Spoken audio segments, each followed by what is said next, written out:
Facebook, então curtam lá o Facebook da rádio, tá? Rádio 3 Fox no Facebook, só procurar lá e dar o seu like do amor, como diz o Johnny da TV Gamer Life. Koja, seu jabá aí, pode fazer.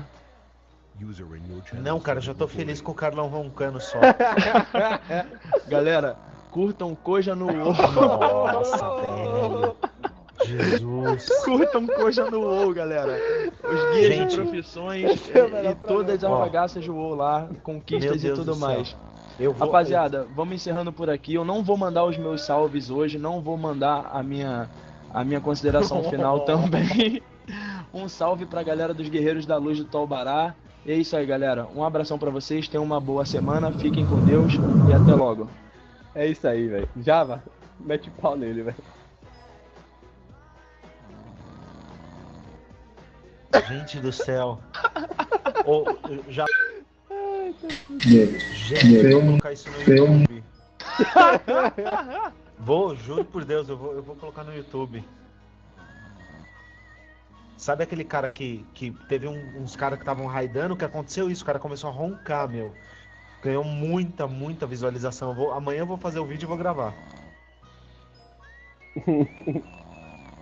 Ai, velho.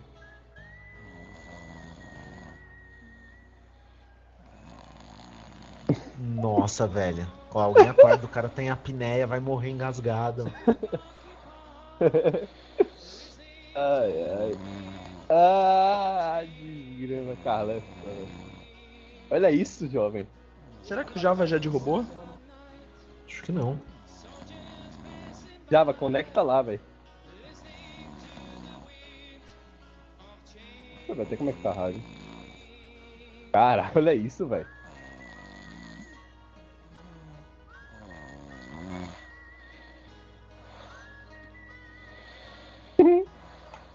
Em rede nacional. Velho, isso vai muito pro YouTube. Porra, e o Java não cortou. Tá roncando lá, é? Tá roncando. Engraçado que ele não tava roncando perto do microfone. Do nada ele chegou perto e começou a roncar. É só... Chava precisa dar um kick nele. Tem que cortar ele, porque ele tá transmitindo direto.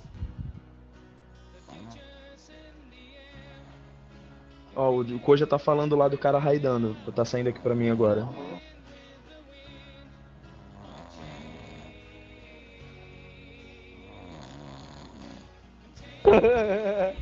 Ué.